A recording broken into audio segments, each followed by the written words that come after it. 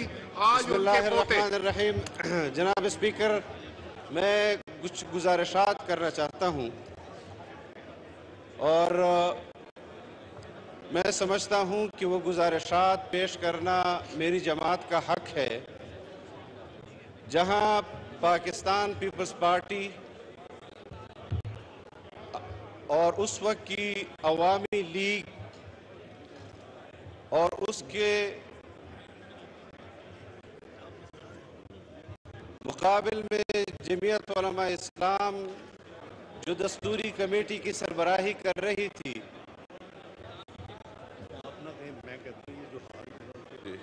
جناب والا. جناب اسپیکر، میری گزارش ہے کہ یہ کچھ order in the house kindly کر دیجیے. جی ایکچولی یہ کنونشن ہے. میں شرکاء سے درخواست کرتا ہوں کہ اپنی اپنی سیٹوں پہ تشریف فرما ہو جائیں. مولانا اسد محمود صاحب کی بات سنیے. ہمارے منسٹر تقریر کر رہے ہیں. جناب اسپیکر،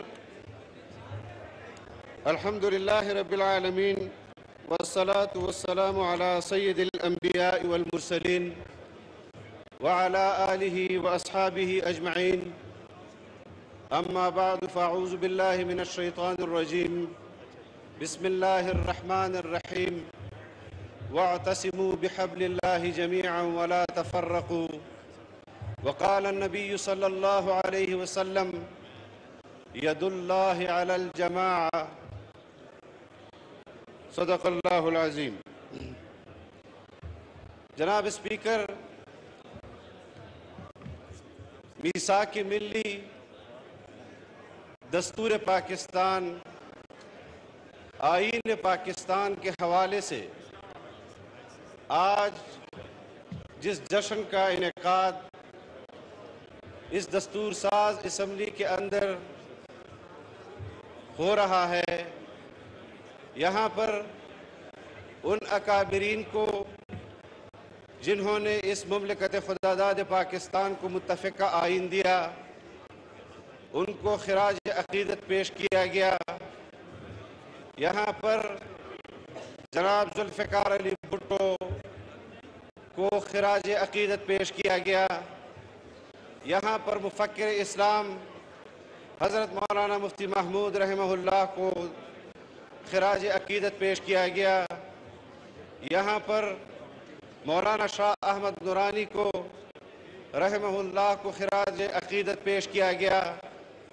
پروفیسر غفور کو اور دیگر اکابرین کو جو اس وقت آج اس دنیا میں نہیں ہیں، ان کو خراج عقیدت پیش کیا گیا. لیکن میں ان لاکھوں سیاسی کارکنوں کو جنہوں نے پیپلز پارٹی کی آواز پر لبیک کہا، جنہوں نے جمعیت علماء اسلام کی آواز پر لبیک کہا، جنہوں نے عوامی نیشنل پارٹی کی آواز پر لبیک کہا، جنہوں نے عبدالصمد خان اچکزئی کی آواز پر لبیک کہا، جنہوں نے ولی خان کی آواز پر لبیک کہا اور باچا خان کی آواز پر لبیک کہا، میں ان سیاسی کارکنوں کو بھی خراج عقیدت پیش کرتا ہوں. اور یہ سلسلہ جو آج تک ہمارے پاس پہنچا ہے جناب اسپیکر، میں ان لاکھوں اور کروڑوں سیاسی کارکنوں کو، ان وکلاء کو، ان ڈاکٹرز کو، ان اساتذہ کرام کو جنہوں نے اس متفقہ آئین کو آج بھی برقرار رکھا. آپ جانتے ہیں کہ اس ملک کو 1954 میں ایک آئین دیا گیا جناب اسپیکر. اس ملک کو سن 62 میں ایک آئین دیا گیا، لیکن وہ دونوں آئین پاکستان میں نہیں چل سکے. اس کے بعد سن 67 میں آواز اٹھی کہ پاکستان ایک سرزمین بے آئین ہے. اس آواز پر قوم متوجہ ہوئی، ڈیموکریٹک ایکشن کمیٹی کا قیام آیا. نواب زادہ نصر اللہ خان اس کے کنوینر بنے، مولانا مفتی محمود رحمہ اللہ اس کمیٹی کے رکن بنے، شیخ مجیب الرحمن اس کمیٹی کے رکن بنے، ولی خان اس کمیٹی کے رکن بنے۔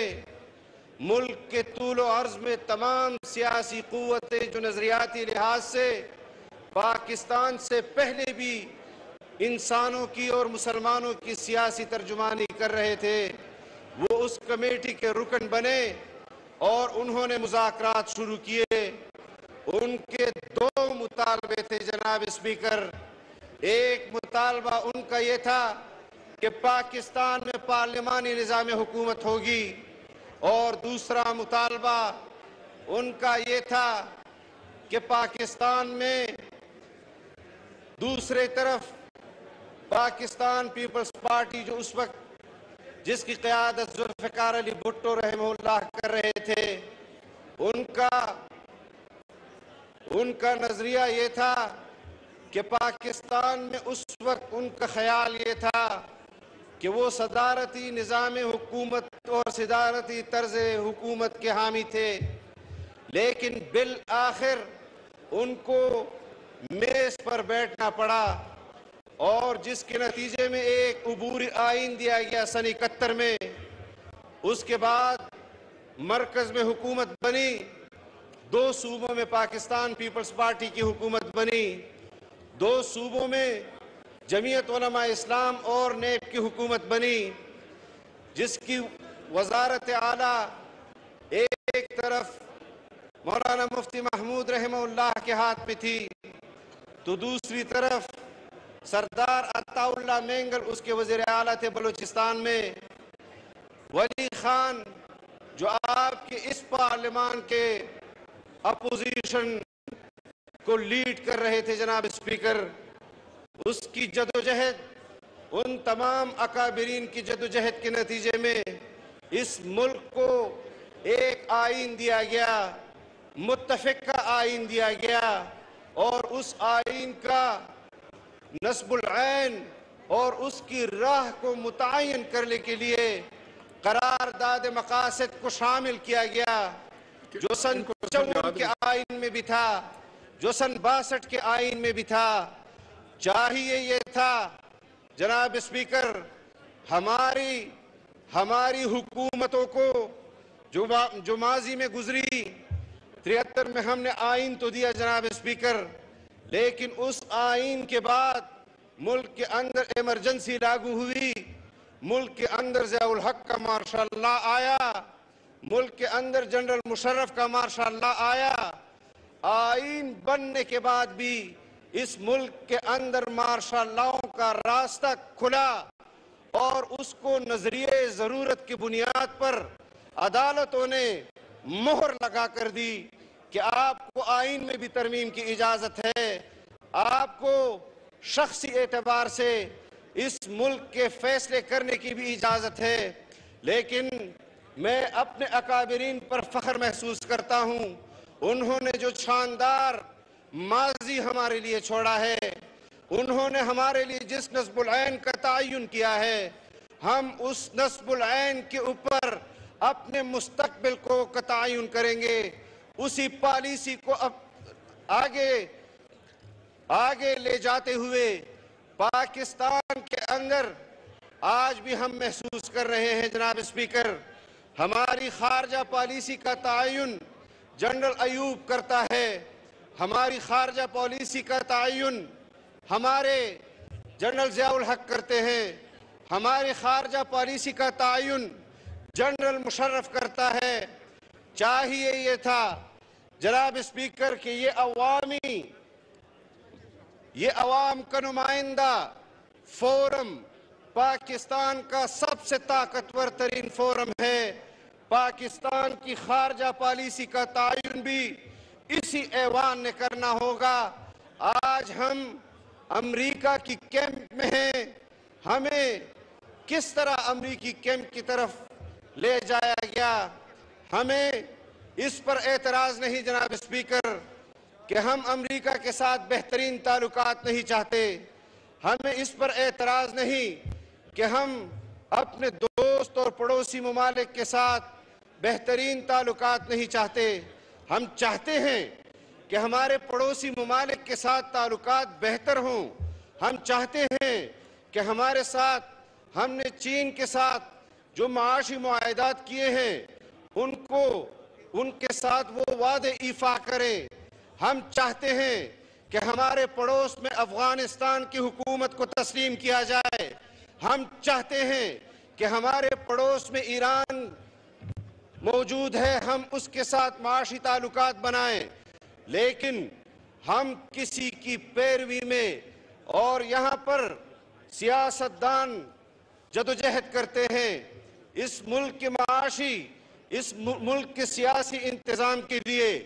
لیکن آپ جانتے ہیں جناب اسپیکر کہ دنیا بھر کی بین الاقوامی تنظیمیں یہاں ہمارے سیاستدانوں کے لباس میں اور ان کی چمڑی میں اپنے غلاموں کو پالتے ہیں، اپنے غلاموں کو فارن فنڈڈ پارٹیز بنا کر دیتے ہیں.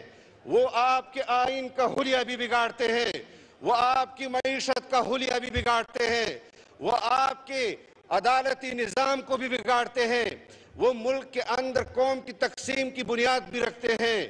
اگر بطور ریاست اداروں کو اربوں روپے دیے جائیں اور ان کو یہ ذمہ داری دی جائے کہ پاکستان کے خلاف ہونے والی دکھائی دی جانے والی سازشوں کو بھی آپ نے روکنا ہے اور بن دیکھی سازشوں کو بھی آپ نے روکنا ہے، تو پھر آج کیوں پاکستان میں فارن فنڈڈ پارٹیوں کو پروان چڑھایا جا رہا ہے اور کیوں ہمیں مجبور کیا جا رہا ہے کہ الیکشن کمیشن آف پاکستان کے فیصلے کے باوجود کہ ان کو فارن فنڈڈ ہوئی، یہودیوں نے بھی کیے، ہندوؤں نے بھی کیے، پھر آج کیوں ہمیں مجبور کیا جا رہا ہے کہ ہم فارن فنڈڈ پارٹیوں کے ساتھ مذاکرات کریں؟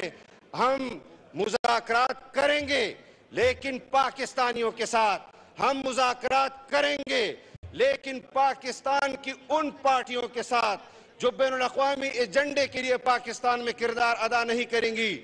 ہم بات کریں گے ان لوگوں کے ساتھ کہ جن کو ان کے حقوق ان کو آئین نے ان کا حق دیا ہو اور ان کو ان کا حق نہ مل رہا ہو، چاہے وہ پشتون قبائل ہوں، چاہے وہ بلوچ قبائل ہوں، چاہے وہ سرائکی قبائل ہوں، چاہے وہ سندھی قبائل ہوں.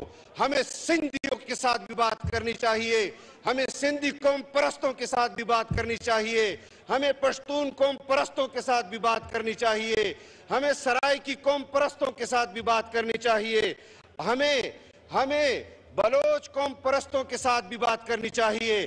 ہمیں آن بورڈ لینا چاہیے ان تمام قوموں کو جن کو آئین نے حق دیا ہے اور ریاست ان کو ان کا حق نہیں دے رہی. جناب اسپیکر، واضح بات ہے آپ کی قیادت جناب ذوالفقار علی بھٹو نے اس ملک کو اسلامی نظریاتی کونسل دیا. اس آئین کے تحت وہ آئینی ادارے کے طور پر کام کر رہا ہے. اس کے اندر وہ علماء بھی ہیں، اس کے اندر وکلاء بھی ہیں، اس کے اندر آئینی ماہرین بھی ہیں. کیوں ان کے متفقہ سفارشات کو آپ کی 2 یا 3 مرتبہ کی حکومتوں میں اس پارلیمان کے اندر پیش نہیں کیا گیا؟ کیوں مسلم لیگ کی حکومتوں میں ان سفارشات کو اس پارلیمان کے اندر پیش نہیں کیا گیا؟ آپ خود بتاتے ہیں ہمیں. ہمارے قائد اعظم کے ساتھ سلسلے میں ہم نے تو ان کو آپ کی نظر سے دیکھا کہ ہم ایک ایسا اسلامی مملکت چاہتے ہیں جہاں ہم اسلام کے مطابق اپنی زندگی بسر کر سکیں. کیوں ہمیں اسلامی نظام نہیں دیا گیا؟ اسلامی نظریاتی کونسل کی سفارشات بھی مکمل ہیں، اس کے باوجود بھی قوم کی اس تشنگی کو پورا نہیں کیا جا رہا. اگر کسی مذہب پرست کو آئین اس کا حق دیتا ہے، کسی قوم پرست کو آئین اس کا حق دیتا ہے اور حکومت اور ریاست اس حق کو تسلیم کرنے کے باوجود بھی اس کو اس کا حق نہیں دے رہی، اور مقابلے میں جناب